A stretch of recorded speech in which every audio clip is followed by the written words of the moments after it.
Imana ko iduhaye umwanya ubwo abandi nibagira bashobora kuza biraba ari byiza, ariko nibatanaza nabwo biraba ari byiza kurushaho, kubera ko Imana niyo igena ababoneka tukigana.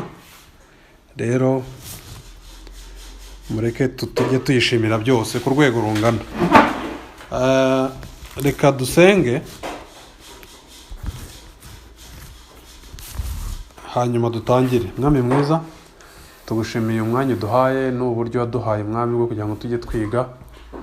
Haba ari njye mwami ukama umutima ubishaka, ukama ubwenge butavuye ku murongo, ukama ibyanditswe byera byawe byose mwami niwe mbishimira, ukaduha platform yo kwigiraho. Nk'uko mwami dusoma ibyanditswe byera byanditswe tutarabaho imyaka ibihumbi n'ibihumbi, ariko tukaba tubyiga uyu munsi biri mu nzandiko gusa. Ntabwo mwami rero kuba tutari kumwe amaso ku maso byatuza kwiga ibyawe tukabyitaho, n'ubundi n'umwuka wera wawe ushobora gutuma umuntu wapfuye akivuga none ntanswe tukiriho.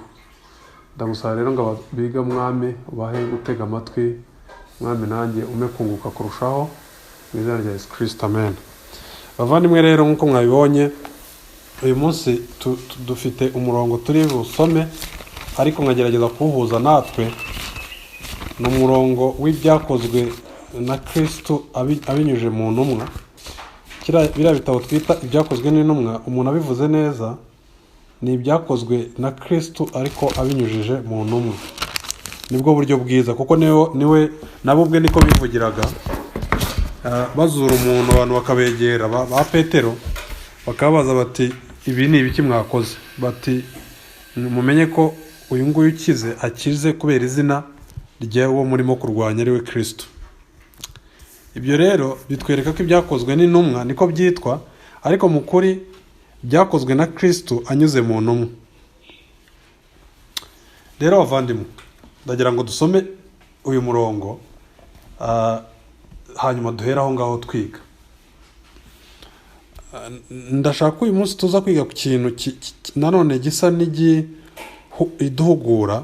Tumaze iminsi turimo tureba imirongo isa n'ihakanya inyigisho y'ubuntu, ariko wenda imirongo yaba isa naho muri Bibiliya yigisha ko umuntu adakizwa n'ubuntu bw'Imana kubwo kwizera.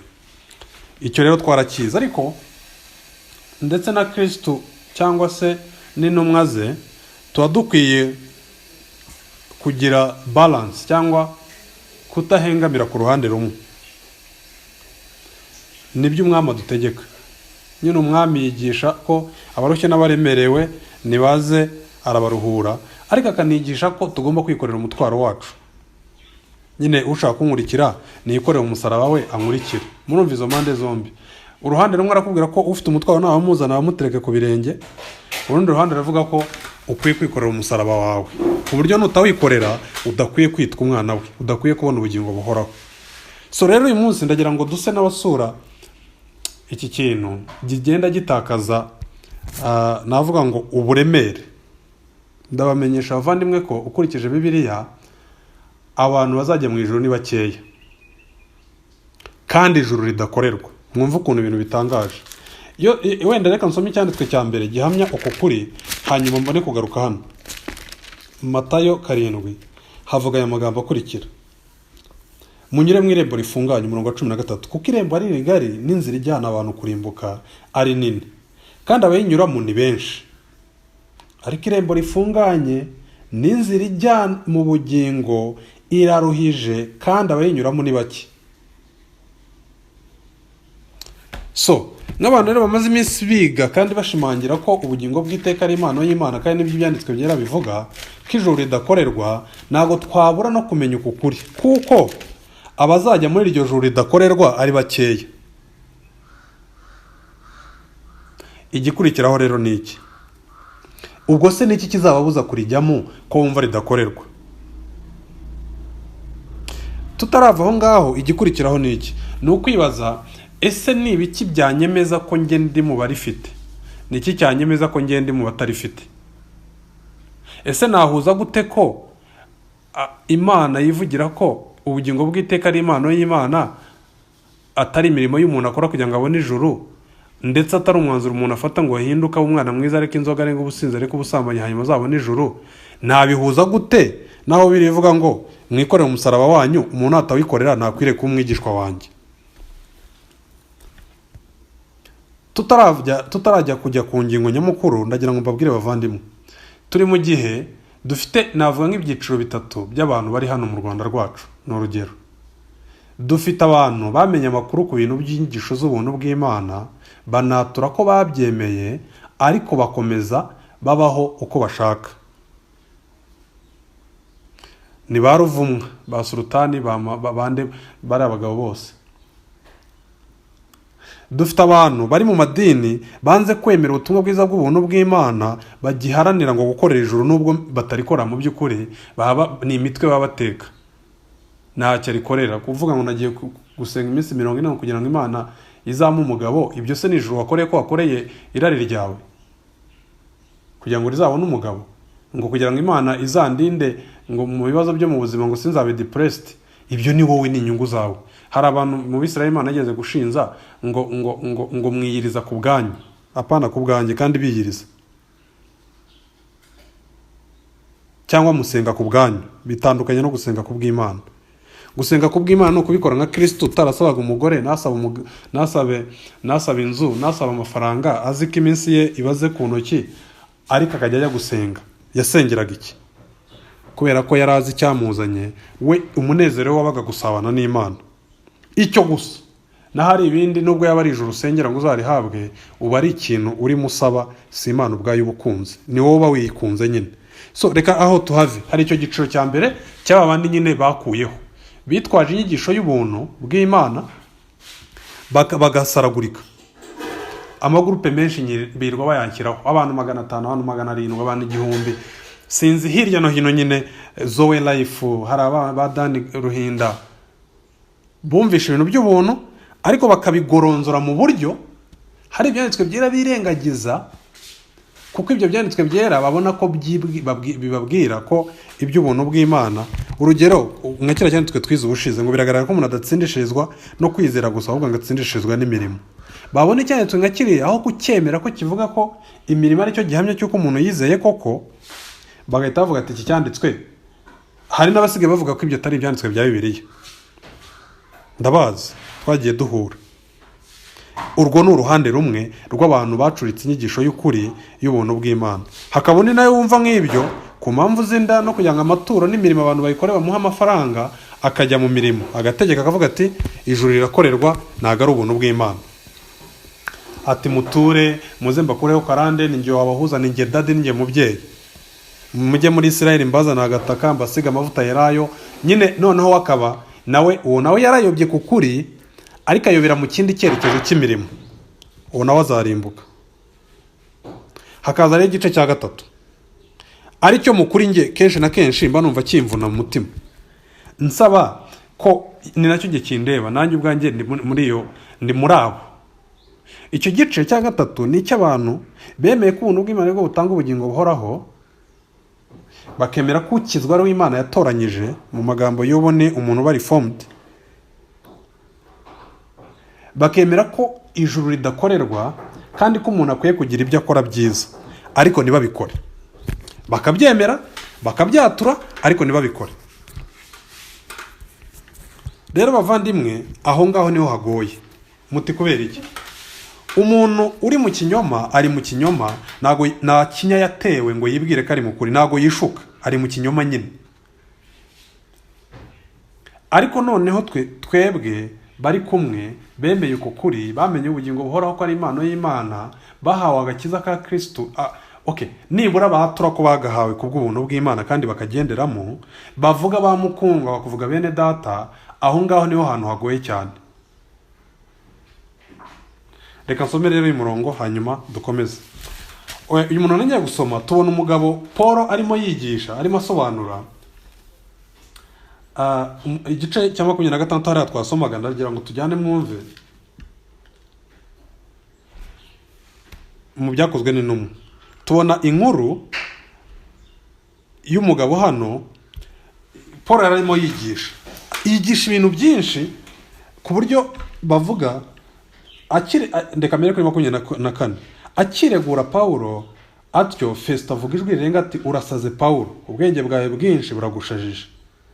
Uyu ni umugabo wumvishe Paul avuga iby'ubutumwa bwiza, iby'amasezerano y'Imana, ibyo kubabarirwa, ibyo gucirwaho iteka ku minsi y'imperuka,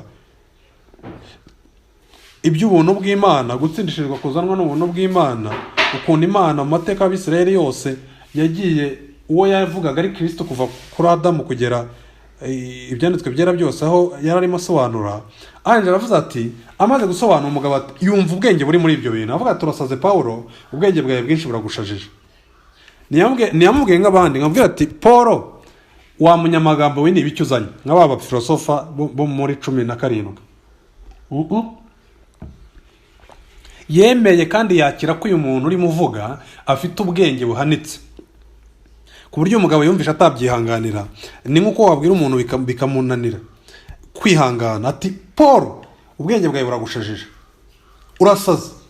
Paul aramusubiza ati sinsaze nyakubahwa Festo, ahubwo ayo magambo nyavuganye ukuri no kwitonda, ndetse n'umwamazi ibyo neza, kandi ndabimubwira nshize amanga ko kuko nzi ko ari ntacyo muri byo ayobewe, kuko bitakozwe rwihishwa. 27. Mbese Mwami Agiripa, wemeye ibyahanuwe? Uwo ni Mwuka Wera arimo avugira muri Paul. Mutekereze ibisi ibitekerezo bya Paul. Ni Mwuka Wera urimo uvugira muri Paul, hanyuma Luka akaza kubyandika. Ibi ni ibyanditswe byera nk'uko wumva Yohana 3:16 ari ijambo ry'Imana, kuko Imana yakunze bari mu isi byatumye itanga umwana w'ikinege. Ntago Yohana ntago uri murongo kubera ko gufitiye akamaro, hari ukuntu abantu kubera bawizera bakumva ko nyine twabonye agakiza, uwo murongo bakawemera cyane. Umurongo uvuga ko ni mwishuke abahehesi n'abajura n'abicanyi nibazaraga ubwami bw'Imana. Uwo ni Paul abivuga mu Bakorinto ba mbere. Agahita uwo murongo yumva utaremereye, niyo mpamvu ubona imirongo imwe bitari mistari, ariko iyindi ukabona ku mabisi, ku bizuru by'amabisi yanditseho, iyindi ukabona abigisha benshi bayigishaho, ariko hakaba hari imirongo abantu badatindaho bavuga bajya kurangiza inyigisho. Reka tujyane bavandimwe. Amubwira aya magambo. Iyi nayo nyine ni Mwuka Wera ugiye kuvuga hano. Mbese Mwami Agiripa 27, wemeye ibyahanuwe? Wemeye ibyanditswe byera byose byavuzwe n'Imana? Bibiliya ivuga ibyahanuwe, ntabwo bihinira gusa kubyo abantu mu isezerano rya kera bahanuye mu kinyejana cya mbere, cyangwa bihinire gusa kubyo Ezekiel yavuze na Yeremiya, ahubwo ni ibyahanuwe byo mu byanditswe byera. Petero 2 ngo dufite ubuhanuzi bwo mu byanditswe byera bwahanuwe. Murayizi uwo murongo. Ati mbese wemeye ibyahanuwe? Umva uko Mwuka Wera yavuze, nzi yuko ubyemeye. Agiripa wa undi Paul abwiye ngo wemeye ibyahanuwe, Mwuka Wera agahamya ko abyemeye. Agiripa asubiza Paul ati ubuze hato ukanyemeza kuba umukristo. Paul ati ndasaba Imana kugira ngo haba na hato haba hanini uretse wowe wenyine, ahubwo n'abanyumva uyu munsi bose bamere nkanjye keretse iminyururu. Ndagira ngo murebe bavandimwe, ari uyu mugabo yihamirije ko atabaye umukristo, ahubwo habuze gato ngo ahinduke umukristo, kandi yemeye ibyahanuwe mu byanditswe byera.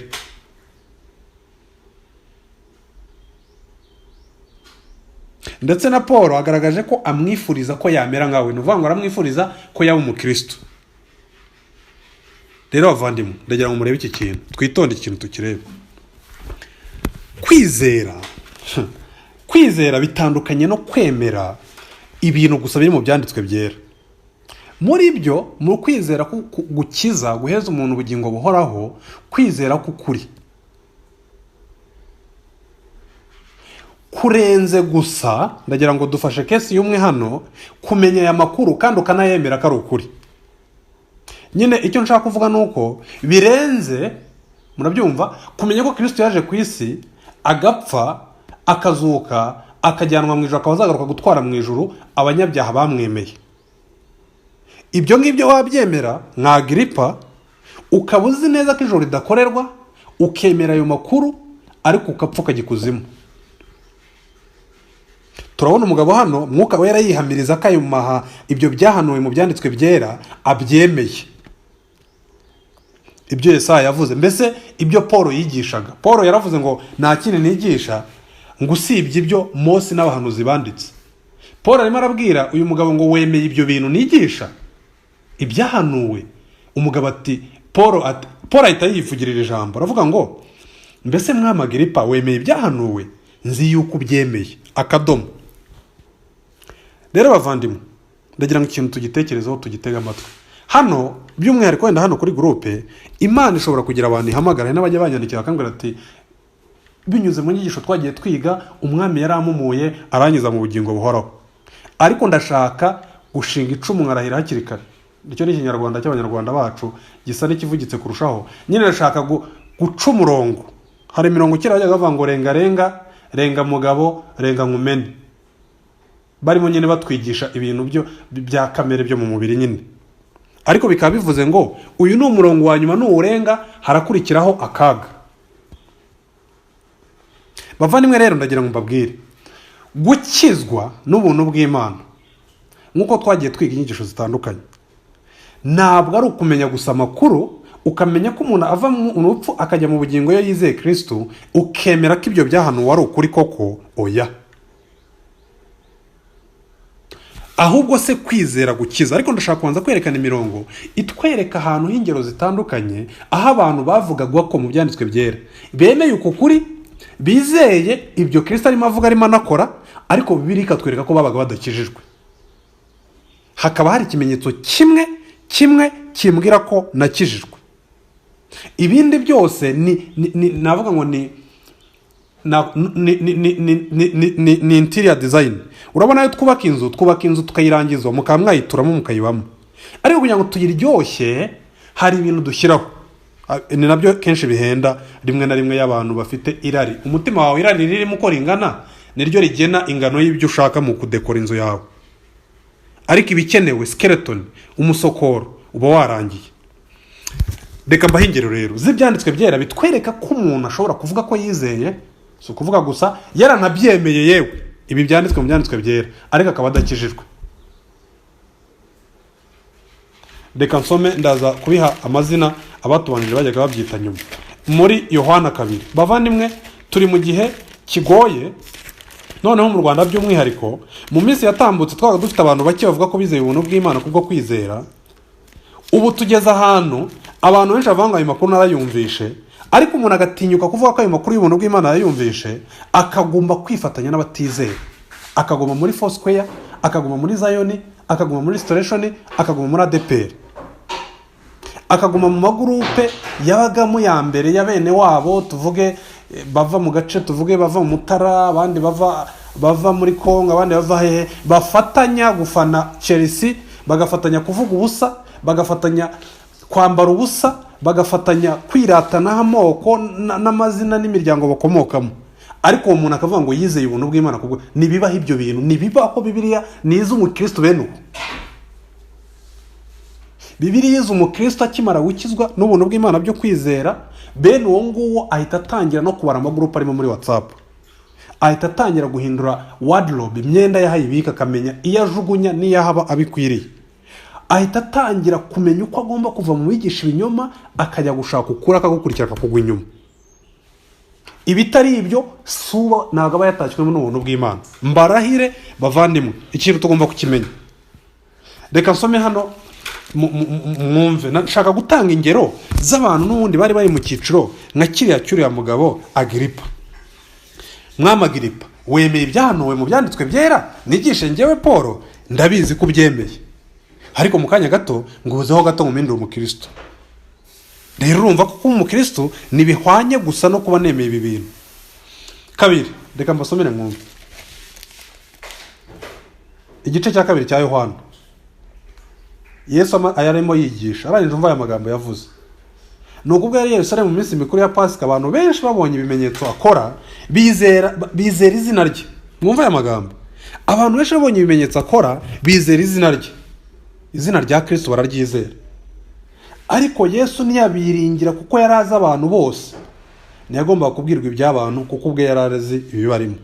Bibiliya iravuga ngo ikitubwira ko dufite umutekano ku Mana ngo nuko Uwiteka azabe, nuko Kristo azabe. Murabizi Kristo ni Imana, ni umupersona umwe mu butatu butagatifu. Uwo rero Kristo atazi, ndetse no ku munsi w'imperuka yarababwiye ngo nimugende sinigeze kubamenya. none bavandimwe, nubona ko umuntu ngo bizera izina rye kubw'ibimenyetso yakoze, ngo ariko bo ntiyabiringira kuko atarayoboye biri mu mitima y'abantu. Ibi birakwereka abo bari bo. Ndagira ngo bavane ikintu tucyumve. Ni ukuri umuntu ntago aba agukunda ushaka kugushuka ngo hobe utekereza ngo nduwera. Uwera gute? Uwera gute ukibona inzozi zawe ari zazi wari ufite utarizera? Nyine uwera gute ukifotoza ukireba ukabona uri igitangaza wari mu kirahure, ako gafoto ukajya hora ukazuminga ukibitseho? Uwera gute ugifite imitekerereze nk'iya mama wawe na so batigeze bakizwa na rimwe, bibera mu moko bumva ko igice kimwe kiruta ikindi? Ntago ari byo. Ibi byanditswe byera dore uko bitubwira abavandimwe. Bitubwira ko umuntu ukijijwe Imana imukiza ibintu bibiri. Imukiza urubanza rw'ibyaha kubw'ubuntu bwayo, ikanamukiza from himself, cyangwa ikamukiza self, kugengwa na kamere y'abantu, kugengwa na kamere tuvukana. Iki kintu tugomba kujya tucyumva, tukajya twumva impamvu ibyanditswe byera henshi na henshi bivuga ngo ufite ibyo byiringiro ngo yiboneza nk'uko waboneye. Ntago ari uko kwiboneza ariko kungira umwana w'Imana, oya. Ahubwo dukurikije ko umuntu akizwa rwa ruhererekane twizigaga, twiga ukuntu umuntu abyara ubwa kabiri, ukuntu umuntu ahindurwa mushya mu mwuka w'ubwenge bwe, ukuntu umuntu Imana imuha guhindukira akihana akizera. Ikintu cyonyine kigaragara hanze kibihamya nuko imyenda wambara ihinduka, amagambo uvuga agahinduka, amagurupu ubaha agahinduka, famiye ibyijyamo wowe ukabikupa. Hari ukuntu Bibiliya ishinza wa mukire mu gihe cya Lazaro mu gice cya 16 cya Luka, ngo icyaha bamushinze icyo ari cyo muri Bibiliya, ngo yari yaridamarariye. Imana nyine imubwira ngo wabaga ku isi udamaraye. Kudamarara ni icyaha. Kubaho udahibikana ushaka gukora ibyo umwami akunda, ushaka ko aya mafaranga nunze areke kuba ari dormant, agomba kuba arimo gukora ibyo umwami akunda. Ubwo ni ibihe? Niba ari ukwita ku muryango nkaba mwitaho, niba ari ugufasha abera abakennye nkaba mbafasha. Nyine nta bintu byo kudamarara kuwazutse pe. Iki kintu hari ukuntu abantu rwose babyoroshye, ariko si byo bavandimwe. Tugomba kugaruka inyuma. Ndabizi nubona ko turimo tubyiga biroroshye ko amajwi y'abavugira mu mutwe wawe akavuga ati nagende wese arabyuzuye 100%. Ndimo ndakubwira se ngo use na kagabo cyane murabura ngo use na Kristo. Ndimo ndaguhamagara ngo nge nawe jye ku mavi turire umwami tumukurikire. Icyo nsabwa ni ugushyira hariya standard y'umwami, sinyimanure wowe nanjye tukayiruka tuyiganaho. Apana birirwa bakubwira ngo niba ibonaho icyaha ukumva umutima ukurya ngo umenye ko ngo ni Satani waguteye, barakoshya. Kubura amahoro kubera ko ari icyaha ufite, kubera ko Imana irimo kugukubita iboko, kubera ko uri umwana wayo, ntago ari igihe cyo kukubwira ngo gira kwizera, ngo yemera gute se? Abo ni abagome.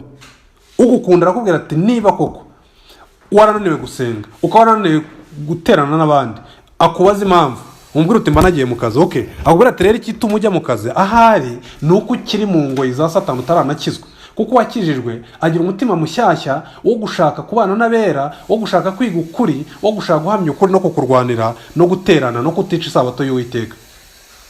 Ubwo ndavuga Christian Sabbath, ntago mvuga Jewish Sabbath.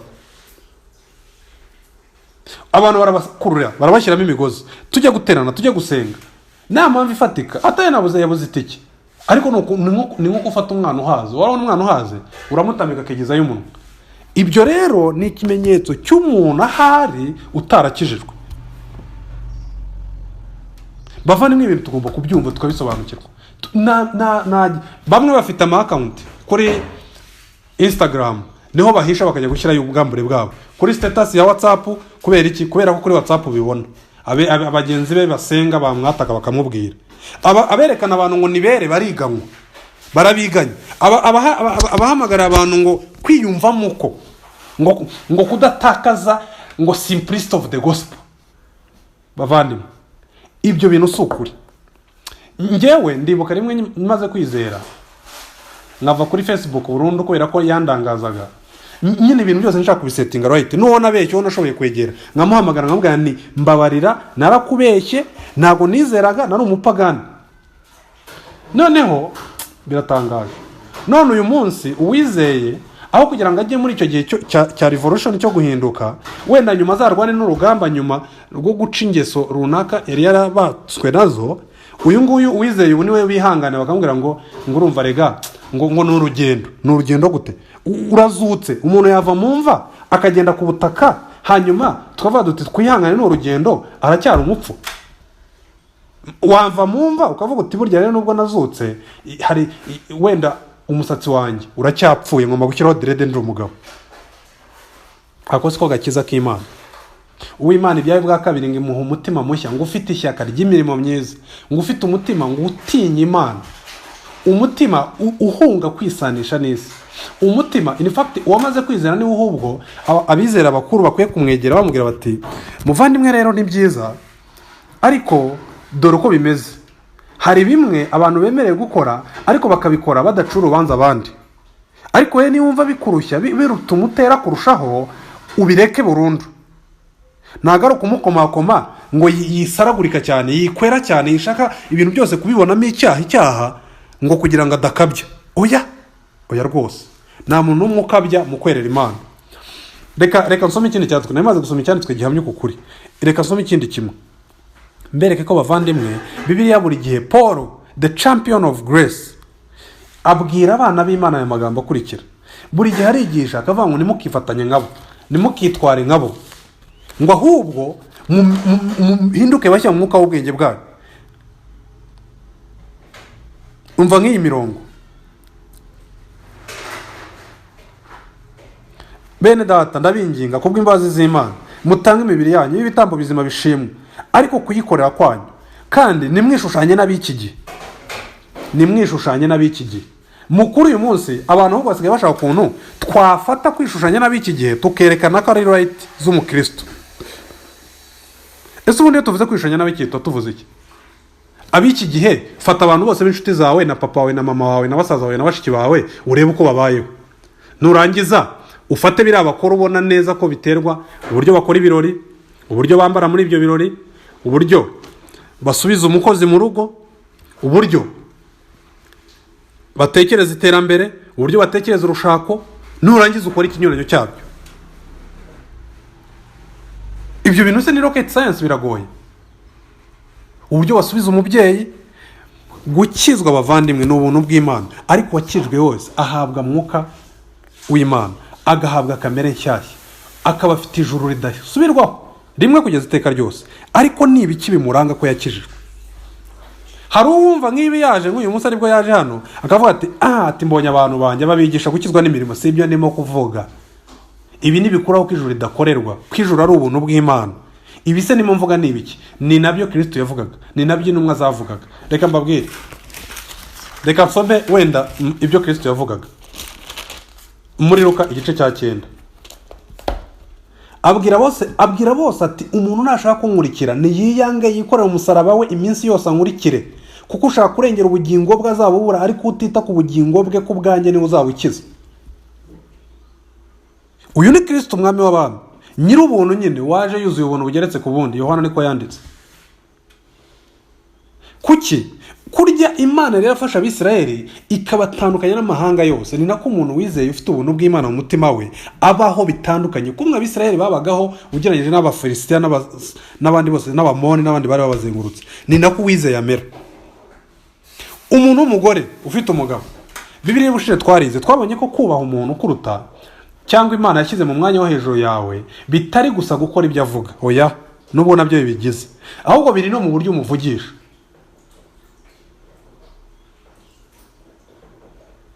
Uri umugore washakanye n'umugabo, ariko uzirimwe umubwira ngo utari kumwubwo wagiye ugira ubwenge, ibintu udashobora kubwira so, ubwo se uramwubashye? Niyo wakora ibindi byose akubwira, iyo attitude ubwayo ni ikibazo. Ntabwo wamwubashye imbere y'Imana.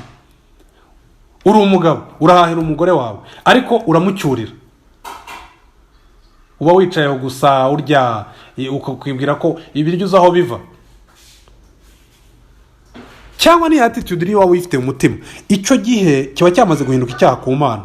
Kubera iki? Kubera ko bavandimwe, iyi Mana yacu ukuntu iteye, ishaka umutima ukoze ikintu gikunze kandi ukagikorera. Hari abatubanje bajyaga babyita ngo loving invisible husband cyangwa submitting, loving invisible wife cyangwa submitting to invisible husband. Uvuga ngo hari umugabo utagaragara, uvuga ngo hari Imana yagutumye ko ugandukira uyu mugabo. Iyo rero niyo ushyiraho umutima, iyo ugiye kumugandukira ukayarenza uyu nguyu uguteretse imbere, ukuri imbere, nibwo bikorohera. N'umugore n'umugabo nawe ni ugukunda uyu mugore, si uko yujuje ibyo nsabye numva umutima wanjye kenshi na kenshi aba ari umubiri ubishaka, ahubwo ni ukumukunda ndebye beyond hanze ye, kubera ko hari indi Mana yandemye yamaye izo nshingano, kubera ko inkunda kurusha ikindi cyose, kubera ko ubwenge bwayo buruta ubundi, nemeranya nayo ko ibyo yavuze ariko kuri. Hanyuma rero nkabijyamo nkabikora. Ikintu cyonyine gitandukanye umuntu wizeye n'utarizeye ni imirimo yo gukiranuka agira mu mutima no mu migirire. Bavandimwe, iki kintu ndagira ngo mucyumve, iki kintu tukiteho. Kristo avuga ko naza kurimbura abantu, mwumve ikintu yavuze, ikintu gikomeye. Muri Luka avuga amagambo akomeye, aravuga ngo ubwo azaza kandi babanzi banjye batakunze ko mbategeka, nimubazane hano mubicira imbere yanjye. Yaye maci by'ubwami bw'Imana c'umugani. Babanzi banjye batemeye ko mbategeka. Icyo nicyo kibazo ubundi aho niho ruzingiye. Nese bavandimwe, ninde utikunda? Ninde se kubwira umuntu ngo hari itike yo kuza gusukemera ibintu by'ubuntu bw'Imana ugahita ushaka membership muri Covenant, muri Reformation, muri Greyjoy cyangwa se mu zindi zose Imana yagenda iteganya ko zibaho, ndavuga local gatherings. Ibyo se ninde bigoye? Hanyuma bakarambwira ko ari abantu bafite urukundo rugaragazwa nuko ntawe ugutunga urutoki, ugutunga urutoki ngo bahita bamucaho iteka, bakavuga ngo uyu nguyu akomeza ibintu. Ibyo se ninde wabyanga? Ubundi ukabona ijuru utarikoreye, ni ugusa kwemera amakuru. Kwemera amakuru yo kugukiza. Bibiliya si uko ivuga ko umuntu w'Imana ihaye ubugingo buhoraho ihitimo umusaraba wo kwibambaho. Umusaraba wo kwibambaho. Ntabwo turi bujye mu kiganiro ngo ku ruhande dutangire kunenga runaka, tumunengera ubwoko bwe, tumunengera indeshyo ye, tumunengera amazuru ye, kandi tuvuge ngo turakijijwe. Ntabwo ari byo. Nagihe umwana w'Imana avuga ngo noneho ngo ubu nageze ahantu naba free ngavuga. Ahantu naba free oya. Uwazutse azi neza ko free ye ni ugukiranuka. Nibyo Kristo yavuga ngo muzamenye ukuri nako kuba bature. Ngo ukoze icyaha babaye imbata. Mwumva ibyo bintu. Nincumura nimo ndabimbata. Mba free gusa yo nakiranutse. Bavandimwe, abizeye by'ukuri, abumva ko bamenye ukuri, ikizabimamiriza ni imirimo yanjye. Ikizimamiriza ni ukuntu umutima wanyu ubabazwa, ntabwo ari gusa kuvuga ngo nataka abakora nabi, ubabazwa nuko nge narimo kubaho ku Mwami abishaka, narimo gukiranuka kurushaho mu ngiro zanjye, nubwo nzi neza ko ibyo atari byo bizanjyana mu ijuru. Nyine biratangaje pe. Nyine niba nanga gukora ibintu kubera ko natinya amaso y'abantu, urumva wondi wenyine ninya abantu kurusha Imana, kuko amaso y'Imana amuraho. Ntabwo ari byo. Tubonye urugero rw'uriya mugabo byakozwe n'intumwa, uwemeye ibyahanuwe ariko bitavuze ko yakijijwe. Hano Kristo aravuze ngo naza kurimbura abantu, ngo azabarimbura kubera iki? Ngo kuko banze ko ababera umutegetsi. Ibi ngibi n'ikindi navuga wenda muri hariya muri Matayo 7 tubona abantu bita Kristo mwami. Twabonye abamwizeye ariko akanabiringiye kuko abazi biri mu mitima yabo. Twabonye abamuhamagaye mwami bemeraga ko ari Lord. Ukwemera ngo Kristo ni umwami ni kimwe, no kumugira umwami koko ni ikindi. Ukumugira umwami so kuvuga ko atari umwami n'igihe utamwemeye, ni umwami ahubwo kugenda munsi y'ubutware bwe.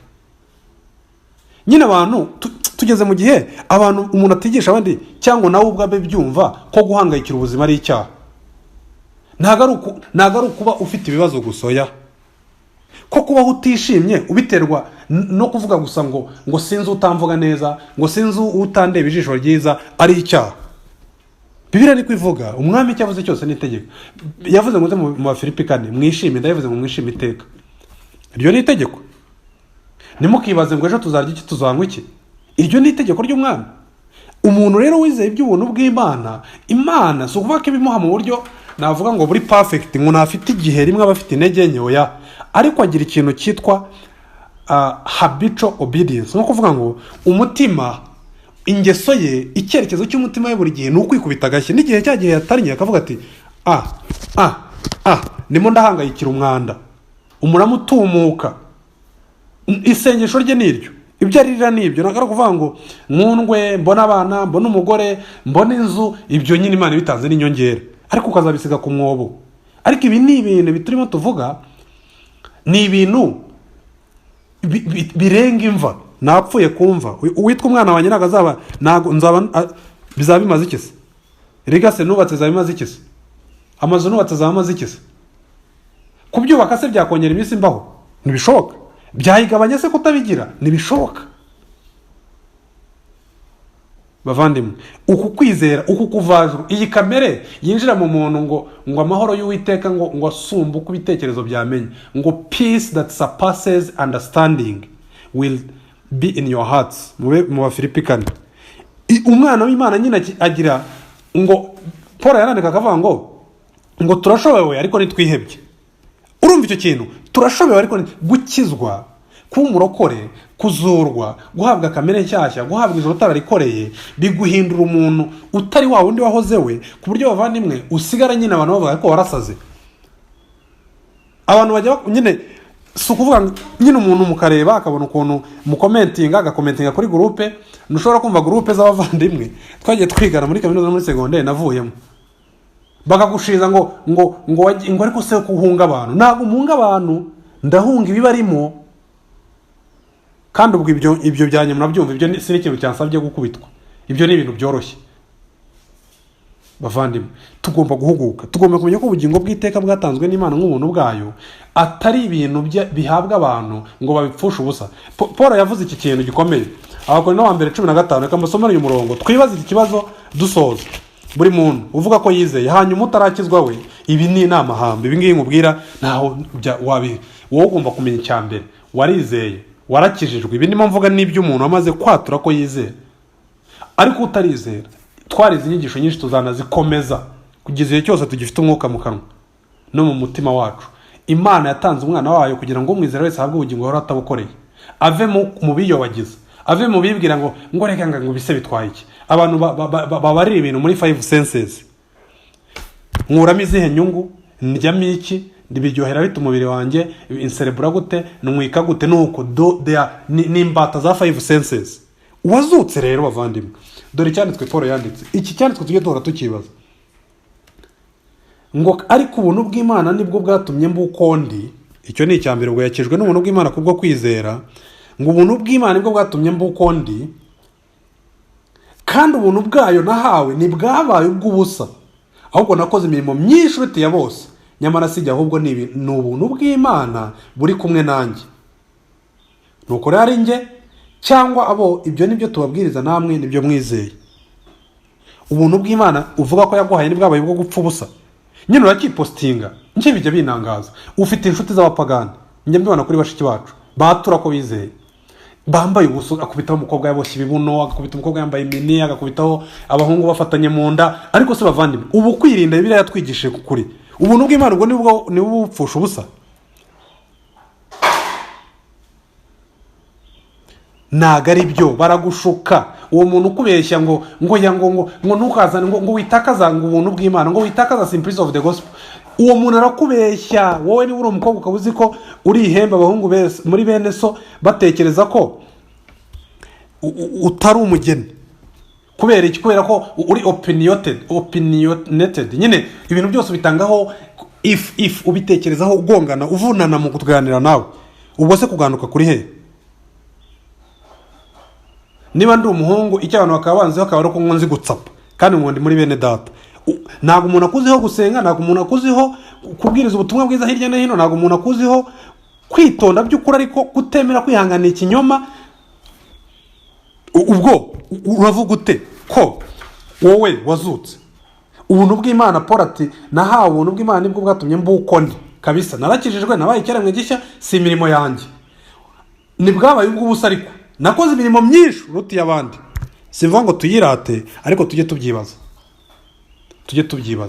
Ni gute kumenya ko ijuru narikorera, kumenya ko ubugingo buhora ari impano y'Imana, kumenya ko ijuru nzarihabwa ku buntu bw'Imana nduwera n'umuzanye mu maso y'Imana, byaneyemo muri njyewe kudahangayikira urushako, kudahangayikira abo nzatunga, kudahangayikira ibyo nunga, gutandukana n'abavuga ko bizera. Ni gute koko umuntu wavuga ngo arizera akajya gushakana n'umuntu wo mu madini? Ni gute koko wavuga umuntu ko yizera akava mu bizera ku mpamvu zo kugira ngo ajye gusa n'abisi? Ntago ari byo, ntago bikunda, ntibishoboka ibyo, ntibishoboka. Na hagati na hagati ubyumvishe rero bavandimwe uyu munsi akumva ko yatandaraje, yagaramye mu ivata ryo kubaho apfusha ubusa ubuntu bw'Imana, ni ukwikubita agashyi tukigenzura. Bavandimwe twajya dufata ikaramu ukareba, ariko kandebe, kera ko nahangayikiraga inzu, ubu nawe nyihangayikira? Kera ko nahangayikiraga uzanshaka, ubu bigenda bigabanuka? Ubu ngeze ahantu njya kubiri ngavuga ni mwami, aho kugira ngo meze ndi urukundo uyu munsi, wareka nkapfa nkagenda iri joro nkava muri ubu buzima. Bavandimwe reka duhinira aha, ariko mu kuri twibaze. Utaramenya ibyo rero, umuntu wumvisha ibintu ari amahamba navuze, akumva ko ari ugukabya, akumva ko ari ukwikakaza kurimo kuvuga, akumva ko afite abandi ngo b'abanyabwenge bamubwira ko inzoga nta kibazo, ngo wasomaho gake, uri umupagani. Niba uvuga ko ubwenge ufite ari gutumye utinyuka ibyo watinyaga by'ibyaha, uri umupagani, urishuka, ugomba guhuguka. Hanyuma rero umuntu wundi nawe uraho uvuga ko azakorera ijuru, ibi byose navuze urabisabwa ukanongeraho. Urasabwa gusabira umugisha abanzi bawe, urasabwa kubana n'ibyoroheje, urasabwa kubaho usenga ubudasiba, urasabwa kubaho wera ukiranuka mu kubaho kwawe kose. Ibyo byose ukabyongeraho gusabwa ko wihanduramo kamere wavukanye yo muri Adamu, warangiza kuza n'amategeko y'Imana yose. Nta muntu n'umwe ubishobora ibyo. Imana yatanze uburyo ikiza abantu kubw'ubuntu bwayo, abimaze gukiza nibibwira kubaho badapfusha ubuntu bwayo. Reka bavandimwe duhinira aha ngaha, umwami akomeze kubafasha.